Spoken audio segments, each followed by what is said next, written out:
इस वीडियो में हम बात करेंगे about another phylum of kingdom animalia. जो फाइलम आज हम पढ़ेंगे वो आता है after phylum Porifera which is phylum Cnidaria. इस फाइलम को हम नाइडेरिया भी बोलते हैं और सिलेंट्रेटा भी बोलते हैं। इस वीडियो में हम पढ़ेंगे अबाउट देयर कैरेक्टर्स और ये ऑर्गेनिजम्स देखने में क्या हैं और ये क्या अलग फीचर्स दिखाते हैं जो इन ऑर्गेनिजम्स को हमने एक अलग फाइलम के अंदर रखा है, और इनके जो इंपॉर्टेंट ऑर्गेनिजम्स हैं जो हमने कॉमनली सुने हैं वो बहुत इंपॉर्टेंट हैं। सम लाइक कोरल रीफ्स, हम पढ़ेंगे इन सब के बारे में इन दिस वीडियो। तो स्टार्ट करेंगे with simple characters of the phylum Cnidaria. So phylum Cnidaria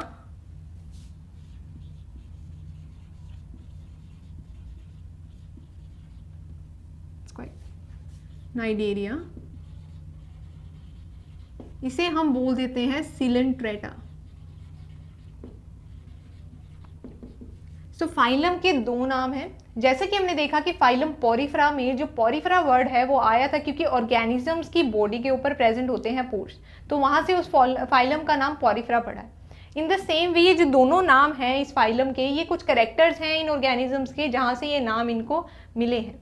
सो ये जो नाइडेरिया है और जो सिलेंट्रेटास हैं इनके कैरेक्टर्स हम देखते हैं और फिर पता करते हैं इनको फाइलम नाइडेरिया या सिलेंट्रेटा क्यों कहते हैं। बेसिक कैरेक्टर से चलते हैं। पहले हम देखेंगे इनका बॉडी का लेवल ऑफ ऑर्गेनाइजेशन क्या है। जैसे हम जानते हैं कि पॉरीफेरा की जो लेवल ऑफ ऑर्गेनाइजेशन था बॉडी का वो था सेलुलर लेवल ऑफ ऑर्गेनाइजेशन। उसका क्या मतलब है? उसका मतलब ये है कि इन ऑर्गेनिजम्स में सेल्स तो प्रेजेंट होते हैं, ये ऑर्गेनिज्म मल्टी सेलुलर होते हैं, बट ये जो सेल्स हैं वो टिश्यूज में ऑर्गेनाइज नहीं होते। सो इसलिए उनका जो लेवल ऑफ ऑर्गेनाइजेशन है वो सेलुलर लेवल है। हर सेल अपने लेवल पर काम करता है।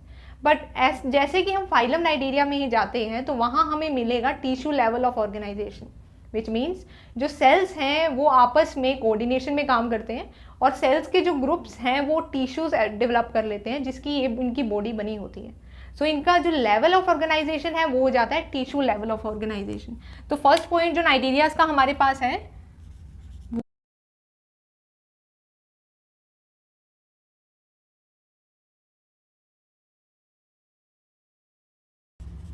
आफ्टर दैट जो नेक्स्ट पॉइंट इनका हम पढ़ सकते हैं वो है कि इनका हैबिटेट कैसा है। ये ऑर्गेनिजम्स पॉरीफेरा की तरह ही मरीन ऑर्गेनिजम्स हैं। इन ऑर्गेनिजम्स में कुछ एक्सेप्शनल केसेस हो सकते हैं फ्रेश वाटर के, बट मोस्टली ये ऑर्गेनिजम्स क्या होते हैं? Marine organisms. सो ये दिखाते हैं मरीन हैबिटेट। ये हो गया इनका सेकेंड पॉइंट इनका ये हो जाता है। आफ्टर दैट हमारे पास मैंने आपको बोला कि जो फाइलम है उसको सिलेंट्रेटा बोला गया है ड्यू टू सम कैरेक्टर्स। तो उस कैरेक्टर के बारे में हम पढ़ते हैं। इन ऑर्गेनिजम्स जो हैं उनके अंदर एक होलो गट कैविटी होती है जिसे हम बोलते हैं सिलेंट्रोन। जो सिलेंट्रोन कैविटी है वो इन ऑर्गेनिजम्स में प्रेजेंट होती है जो कि हमने फाइलम पॉरीफेरा में नहीं देखी। वहाँ हमने वाटर वेस्कुलर सिस्टम तो देखा था, वहाँ एक कैविटी थी जिसको हमने बोला था स्पोंजोसेल, बट उससे डिफरेंट कैविटी यहाँ प्रेजेंट होती है जिसे हम बोलते हैं सिलेंट्रोन। सो यहाँ पर प्रेजेंट होती है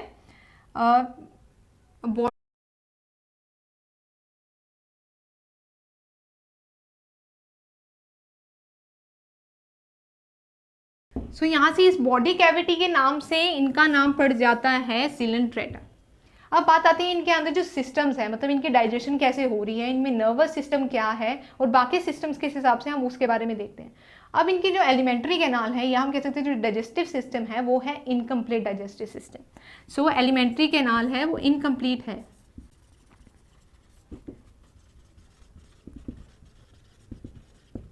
सो इनकम्प्लीट एलिमेंट्री कैनाल से हम क्या समझ रहे हैं? इनकम्प्लीट एलिमेंट्री कैनाल का मतलब ये है कि इन ऑर्गेनिजम्स में एक सिंगल ओपनिंग ही प्रेजेंट होती है for the ingestion and digestion of the food. Ingestion भी उसी ओपनिंग से होती है और इजेशन भी उसी ओपनिंग से होती है। इसका मतलब कि जैसे हम ऑर्गेनिजम्स हैं, हमारे पास माउथ होता है for the ingestion of food और एनस होता है एलिमेंट्री कैनाल की एंड जो लास्ट ओपनिंग होती है, एनस होती है जहाँ से होता है इजेशन।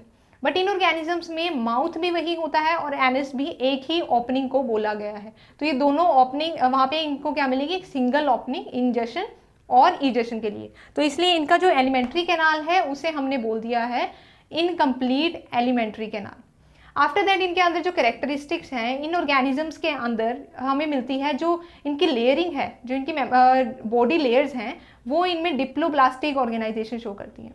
मतलब कि इन जो ऑर्गेनिजम्स की एम्ब्रियोनिक डेवलपमेंट के टाइम पे 3 लेयर्स बनती है in most of the organisms. इसे सिंपल करते हैं, जैसे मोस्ट ऑफ द ऑर्गेनिजम्स हैं उनकी जो एम्ब्रियोनिक डेवलपमेंट है उस टाइम पे बनती हैं मोस्टली 3 लेयर्स, पर कुछ ऑर्गेनिजम्स में जो ये लेयर्स बनती हैं at particular stage of embryonic development वो 2 भी होती हैं। तो इन ऑर्गेनिजम्स में जिनमें ये लेयर्स जो एम्ब्रियोनिक डेवलपमेंट की लेयर्स हैं वो 2 होती हैं, उन ऑर्गेनिजम्स को हम बोलते हैं डिप्लोब्लास्टिक ऑर्गेनिजम्स। और ऑर्गेनिजम्स जिनमें एम्ब्रियोनिक डेवलपमेंट के टाइम पर जो लेयर्स होती हैं वो 3 लेयर्स प्रेजेंट होती हैं, तो उनको हम बोलते हैं ट्रिप्लोब्लास्टिक ऑर्गेनिज्म। तो इस वजह से क्योंकि सिलेंट्रेटा के अंदर 2 ही लेयर्स प्रेजेंट हैं, तो इसलिए इन ऑर्गेनिजम्स को हम बोल देंगे डिप्लोब्लास्टिक ऑर्गेनिजम्स। सो इनको हम बोल देंगे डिप्लोब्लास्टिक ऑर्गेनिज्म।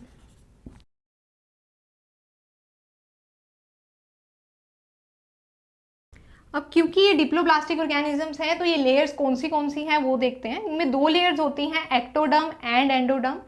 हम बोल सकते हैं लेयर्स प्रेजेंट।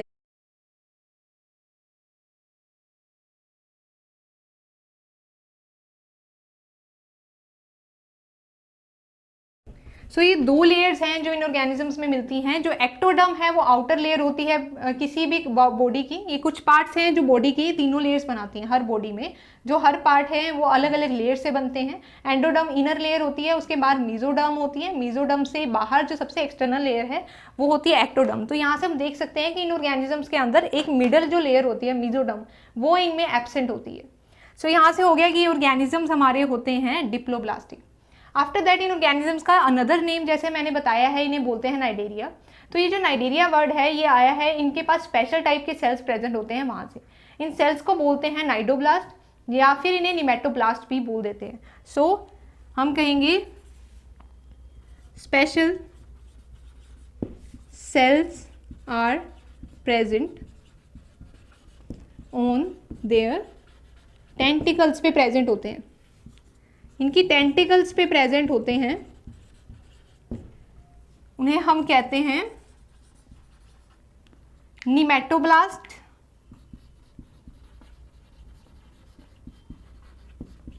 और हम इन्हें बोल देते हैं नाइडोब्लास्ट। सो इन सेल्स का नाम नाइडोब्लास्ट है और इन्हें हम निमेटोब्लास्ट भी बोल देते हैं। ये सेल्स क्या होते हैं, ऐसे स्पेशल क्या है इनके अंदर, ये इन ऑर्गेनिजम्स के टेंटिकल्स पे प्रेजेंट होते हैं। इन सेल्स के अंदर एक स्ट्रिंगिंग रे होती है जो कि अगर कोई भी ऑर्गेनिज्म इन पर अटैक करने की कोशिश करेगा तो उससे ये सेल्स इन्हें प्रोटेक्ट करते हैं। ये कुछ टाइप का पॉइजन उन ऑर्गेनिजम्स पे रिलीज कर देते हैं जिससे वो इन्हें हार्म नहीं पहुंचा पाते। सो ये है इनके बारे में कि इनके अंदर निमेटोब्लास्ट है, नाइडोब्लास्ट है, लेयर्स इतनी है, सिलेंट्रेन है और टिश्यू लेवल ऑफ ऑर्गेनाइजेशन है। उसके बाद हमारे पास है कि इन ऑर्गेनिजम्स में और स्पेशल फीचर ये है कि ये ऑर्गेनिजम्स 2 फॉर्म्स में मिलते हैं, मतलब इनकी जो बॉडी टाइप हैं वो 2 टाइप की होंगी। अब ये 2 बॉडी टाइप्स क्या हैं उन्हें हम समझेंगे, पहले एक डायग्राम ड्रॉ कर लेते हैं। सो फर्स्टली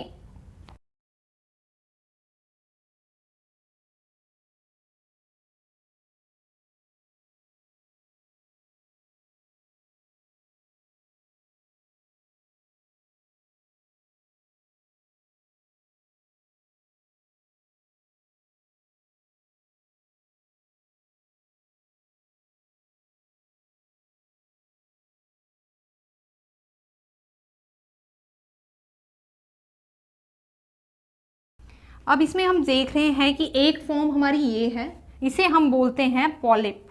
सो इस फॉर्म को हम बोलेंगे पॉलिप और इस फॉर्म को हम बोलेंगे मेड्यूसा। सो मैंने बात की कि इन ऑर्गेनिजम्स में हमें 2 टाइप की बॉडी फॉर्म्स मिलती हैं। इन बॉडी फॉर्म्स में से एक बॉडी फॉर्म है उसे हम बोल देते हैं पॉलिप और जो दूसरी बॉडी फॉर्म है उसे हम बोल देते हैं मेड्यूसा। जो पॉलीप फॉर्म है ये हमें देखने में कैसी लग रही है, ये जो पॉलीप फॉर्म है ऐसा कोई ऑर्गेनिज्म हमने मोस्ट कॉमनली देखा है। इस ऑर्गेनिज्म का नाम हाइड्रा है जिसे हम पढ़ते हैं जब हम पढ़ते हैं about the process of regeneration. So hydra एक ऐसे ऑर्गेनिजम्स हैं जिनकी बॉडी सिलेंड्रिकल होती है और ये जो ऑर्गेनिजम्स हैं वो सबस्ट्रेटम से जुड़े रहते हैं। तो इनके यहाँ सबस्ट्रेटम है उससे ये अटैच रहते हैं, ये मूव नहीं करते हैं। ऑन दी अदर हैंड जो दूसरी इनकी बॉडी फॉर्म है वो है ऑरिलिया की। ऑरिलिया मतलब कि जेलीफिश की। इस फॉर्म को हम बोल देते हैं मेड्यूसा फॉर्म। ये अम्ब्रेला शेप्ड फॉर्म होगी और ये फ्री लिविंग फॉर्म होती है। इस टाइप के different type of tentacles in organisms में हमें देखने को मिलते हैं। सो इस टाइप के डिफरेंट टाइप ऑफ टेंटिकल्स हमें देखने को मिलते हैं। यहाँ पे काफ़ी माउथ के अराउंड काफ़ी सारे टेंटिकल्स प्रेजेंट होते हैं, यहाँ पर भी इस तरह के काफ़ी सारे टेंटिकल्स माउथ के अराउंड प्रेजेंट होते हैं। सो इनके एग्जाम्पल्स अगर हम पढ़ते हैं तो पॉलीप जो फॉर्म्स हैं हमारे पास, उनके एग्जाम्पल हमारे पास आते हैं फर्स्टली हाइड्रा, इनके जो ऑर्गेनिजम्स पॉलीप, और इसमें हमारे पास ऑर्गेनिजम्स आ जाते हैं हाइड्रा, कोरल रीफ्स, और आता है सी एनीमोन, और एग्जाम्पल्स हैं सी पेन। सो इतने टाइप के हमारे पास एग्जाम्पल्स हैं जो कि हमारे पास क्या हैं, पॉलीप फॉर्म के। जो हमारे पास मेड्यूसा फॉर्म के एग्जाम्पल्स हैं उसमें हम ले सकते हैं most common is jellyfish. So jellyfish एक एग्जाम्पल यहाँ पे मैंने मेड्यूसा का दिया, और यहाँ पर नंबर ऑफ एग्जाम्पल्स हमारे पास हैं पॉलीप के, जेलीफिश, मेड्यूसा के और भी टाइप के फॉर्म्स हैं जिनके थोड़े कॉम्प्लिकेटेड नेम्स हो जाते हैं। आफ्टर दैट कुछ ऑर्गेनिजम्स नाइजीरिया में ऐसे भी हैं जो कि दोनों फॉर्म्स में पाए जाते हैं। ये ऑर्गेनिजम्स क्या करते हैं, ये ऑर्गेनिजम्स एक फॉर्म से दूसरी फॉर्म में चेंज हो जाते हैं। इनका एक एग्जाम्पल है हमारे पास फाइसेलिया। सो हम यहाँ पे लिखते हैं इसके बारे में। नेक्स्ट जो हमारे पास पॉइंट है वो है कि फाइसेलिया है जो पॉलीमॉर्फिज्म दिखाता है।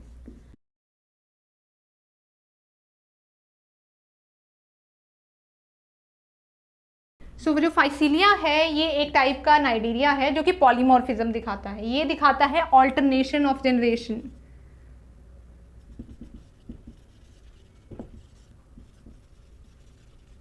सो ऑल्टरनेशन ऑफ जनरेशन दिखाता है। अब होता क्या है बेसिकली, जो फाइसीलिया है उसमें अगर समझो कि फाइसीलिया पॉलीप फॉर्म में प्रेजेंट है, फाइसीलिया प्रेजेंट है इन पॉलीप फॉर्म, उस टाइम पे क्या होगा, उस टाइम पर ये सीडेंट्री होगा और ये रिप्रोडक्शन जो करेगा वो करेगा by the help of asexual reproduction.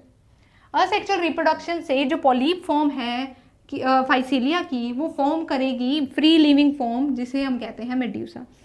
So cycle चलेगी, ये वाली जो फॉर्म है वो असेक्सुअली इसे प्रोड्यूस करेगी, और जो मेड्यूसा फॉर्म है वो सेक्सुअल रिप्रोडक्शन के बाद पॉलीप फॉर्म प्रोड्यूस करेगी।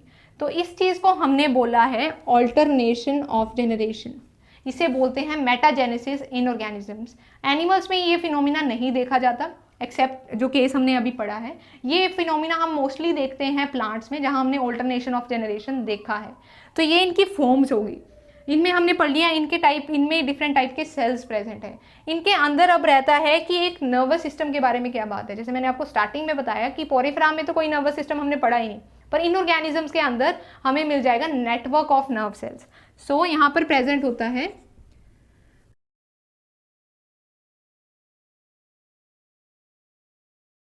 इन ऑर्गेनिजम्स में network of nerve cell present है। जैसे कि अगर मैं यहां से ड्रॉ करूं, इसकी कुछ बॉडी कैविटीज दिखा देते हैं। जैसे कि ये इसकी बॉडी कैविटी, वो बॉडी कैविटी के बारे में बात हो रही है जिसे हमने बोला है सिलेंट्रोन। ऐसी ही बॉडी कैविटी यहाँ पर इनके पास है, ये इनकी होगी गैस्ट्रोइंटेस्टाइनल कैविटी भी बोल सकते हैं। और बॉडी इनकी जो हमारी हमने कहा गट के अंदर होलो कैविटी होती है जिसे हम बोल देते हैं सिलेंट्रोन।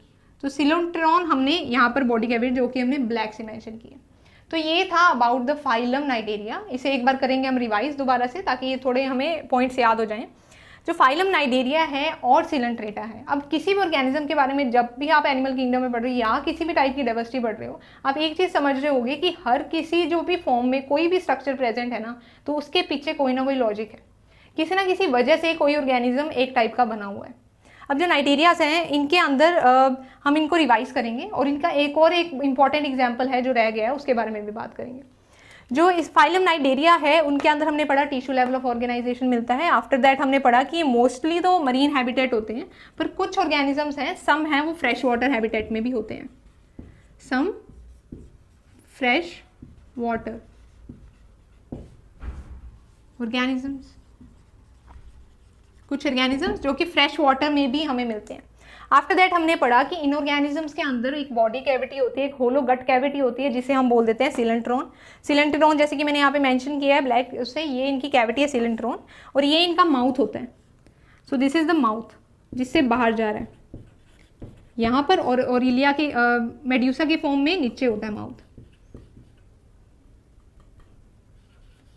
ये इनकी टेंटिकल्स हैं, दीज आर देयर, ये इनकी टेंटिकल्स होगी, यहाँ पर भी टेंटिकल्स, और यहाँ पर ये माउथ है, ये इनकी कैविटी है जिसे हमने सिलेंट्रोन बोला है।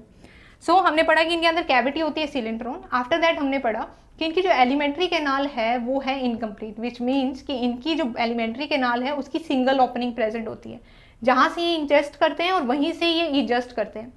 ये हमारे पास है कि इनके पास एलिमेंट्री कैनाल इनकम्प्लीट होती है।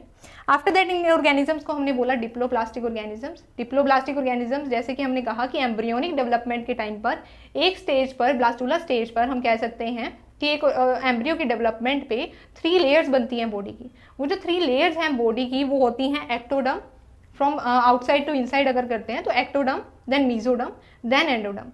जो एक्टोडर्म लेयर होती है वो आउटर लेयर होती है और एंडोडर्म है वो इनर लेयर होती है। इनके बीच में एक लेयर प्रेजेंट होती है जिसे हम बोलते हैं मीजोडर्म। ये जो लेयर्स हैं ये आगे जाके अलग अलग पार्ट्स बनाती हैं बॉडी के। क्योंकि इन ऑर्गेनिज्म को डिप्लोप्लास्टिक ऑर्गेनिजम्स बोला है, इसका मतलब इनके अंदर सिर्फ 2 लेयर्स हैं, और वो 2 लेयर्स कौन सी होंगी? Ectoderm and endoderm. ये 2 लेयर्स इनके अंदर प्रेजेंट होती है, जो कि इनर लेयर है और जो एक्टोडर्म लेयर है। आफ्टर दैट इनमें स्पेशल टाइप के सेल्स प्रेजेंट होते हैं, टेंटिकल्स के ऊपर प्रेजेंट होते हैं। वो क्या करते हैं? इन बॉडीज को प्रोटेक्ट करते हैं फ्रॉम दी प्रे, और किसी भी तरीके के ऑर्गेनिज्म अगर इनको अटैक करता है तो इनके टेंटिकल्स के ऊपर ही यहाँ पर स्पेशल टाइप के सेल्स होते हैं, जिन्हें हमने बोला है नाइडोब्लास्ट, निमेटोसाइट ब्लास्ट भी बोल देते हैं, नाइडोब्लास्ट भी बोल देते हैं। इन ऑर्गेनिजम्स क्या करते हैं? स्टिंग होती है इनके पास। वो स्टिंग है जो आगे वाले ऑर्गेनिज्म को, जो भी इन पर अटैक कर रहा है, उन पर जाकर लगेगी, तो उन पर चुभेगी तो ये वहाँ से टॉक्सिन उसमें रिलीज कर देते हैं, जिससे वो ऑर्गेनिजम्स हैं इनको हार्म नहीं पहुंचा पाते। आफ्टर दैट हमने पढ़ा कि इनकी 2 फॉर्म्स होती हैं। 2 फॉर्म्स में हमने एक फॉर्म पढ़ी है पोलीप, और जो दूसरी फॉर्म है वो है मेड्यूसा। जो पोलीप फॉर्म है वो है sedentary form, attach to the substratum, cylindrical form है। और इनके जो माउथ है, माउथ पार्ट के अराउंड प्रेजेंट होते हैं नंबर ऑफ टेंटिकल्स। माउथ से अंदर एंटर करते हैं तो प्रेजेंट होता है सिलेंट्रोन। ऐसे ही इन केस ऑफ मेड्यूसा इनकी जो शेप है वो अलग है, मतलब ये तो सीडेंटरी रहेंगे, ये हैं वैसे हैबिटेट में भी ये फ्री लिविंग है। इनके पास टेंटिकल्स हैं और इनका माउथ है वो नीचे वाली साइड है, इनका है अपर साइड पे। ये भी फर्क है इनका। तो ओरिलिया और कह सकते हैं जेली फिश इसका एक कॉमन एग्जाम्पल है। फाइसेलिया भी हम इस फॉर्म में ले सकते हैं, क्योंकि फाइसेलिया दोनों फॉर्म्स में ही मिलता है। इधर हमने पढ़े hydra, coral reef, sea anemone, sea pen. जो कोरल रीफ है, हाइड्रा है, ये इसके कॉमन एग्जाम्पल्स हैं। अब यहाँ से जो ऑर्गेनिज्म कोरल रीफ है, ये है काफ़ी इंपॉर्टेंट ऑर्गेनिज्म। ये सी में, मरीन सी में काफ़ी बड़ा एक नेटवर्क बनाता है, मतलब क्योंकि ये ऑर्गेनिजम्स हैं वो कॉलोनीज में रहते हैं। कोरल रीफ्स है, कोरल को हम कोरल रीफ कब बोलेंगे? जब ये ऑर्गेनिजम्स की डेथ हो जाती है। इनकी जो बॉडी है उसके ऊपर कवरिंग होती है कैल्शियम कार्बोनेट की।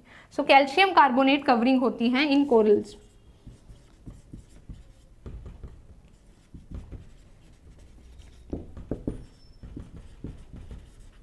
और ये काफ़ी बड़े स्ट्रक्चर्स बनाते हैं जब ये कॉलोनीज में प्रेजेंट होते हैं कोरल रीफ्स। ये कोरल रीफ्स काफ़ी बड़े होते हैं। इनका एक एग्जांपल ऑस्ट्रेलिया का एक ग्रेट रीफ सिस्टम है। आफ्टर दैट हमने पढ़ा था कि फाइसेलिया जो है वो दिखाता है पॉलीमॉर्फिज्म। अब पॉलीमॉर्फिज्म क्या है? कोई भी ऑर्गेनिज्म अगर एक से ज़्यादा फॉर्म्स में प्रेजेंट हो, या कोई भी चीज़ अगर एक से ज़्यादा फॉर्म्स में प्रेजेंट हो, तो उसे हम उसकी पॉलीमॉर्फिज्म कह देते हैं। मॉर्फिज्म वर्ड मॉर्फोलॉजी से आ रहा है, और पॉली मतलब एक से ज़्यादा मॉर्फोलॉजी जो दिखा रहे हैं उसको हम कह देते हैं पॉलीमॉर्फिज्म। फाइसेलिया जो ऑर्गेनिज्म है, जैसे हमने पढ़ा कि ये दोनों फॉर्म्स में मिलेगा, हाइड्रा फॉर्म में भी और हमें मिलेगा इन मेड्यूसा फॉर्म। जो हाइड्रा फॉर्म है, हाइड्रा फॉर्म एसेक्सुअली रिप्रोड्यूस करके बना देगी मेड्यूसा फॉर्म, और मेड्यूसा फॉर्म सेक्सुअली रिप्रोड्यूस करके बना देती है पोलीप फॉर्म है वो एसेक्सुअली मूव करेगी और बनाएगी मेड्यूसा फॉर्म, और जो मेड्यूसा फॉर्म है वो सेक्सुअली रिप्रोड्यूस करके बनाएगी पोलीप फॉर्म। पोलीप फॉर्म्स का एग्जाम्पल एक मोस्ट कॉमन है hydra. After that alternation of generation हमने इनमें पढ़ी है कि इसमें इस चीज़ को, एक प्रोसेस को एक फॉर्म से दूसरी फॉर्म में बदलने को, इस प्रोसेस को हमने बोला है ऑल्टरनेशन ऑफ जनरेशन। और एनिमल्स में इन्हें बोल देते हैं मेटाजेनेसिस। ये प्रोसेस एनिमल्स में इतना अनकॉमन नहीं है, ये इनमें मे बी एनिमल्स में इन्हीं में देखा जाता है, और प्लांट्स में ये प्रोसेस है काफ़ी कॉमन है। तो वहाँ पे ऑल्टरनेशन ऑफ जनरेशन होती है, पर एनिमल्स में हमने नाइडेरियाज के अंडर पढ़ी है। आफ्टर दैट इनके पास नेटवर्क होता है नर्व सेल्स का। और उसके बाद है कि हमने पढ़ा कोरल्स में, जहाँ हमने पढ़ा कि उनका जो स्ट्रक्चर है कैल्शियम कार्बोनेट का बना हुआ है। हाइड्रा जो कि रीजनरेशन पावर रखता है, इसके बारे में कॉमनली हमने पढ़ा है। कोरल रीफ्स पढ़े, जेली फिश पढ़ी जिसका साइंटिफिक नेम होता है ओरिलिया, इसको कॉमनली ओरिलिया भी बोल देते हैं। इस टाइप के ऑर्गेनिजम्स हैं नाइडेरियाज, जो कि कुछ हद तक डेवलप्ड हैं एज कम्पेयर टू द पॉरीफ्रास। तो इन्हें याद करना थोड़ा मुश्किल हो जाता है। ऐसे ही साइंस के काफ़ी अदर टॉपिक्स हैं जिन्हें अगर आपको डिफिकल्टी आती है याद करने में, तो आपको क्या करना होगा? The simplest trick is to revise that topic again and again. तो उसके लिए आपको करने होंगे maximum number of questions practice on each of the topic. उसके लिए आप रजिस्टर कर सकते हैं हमारे वेब पोर्टल पर, विच इज़ abhyasonline.in।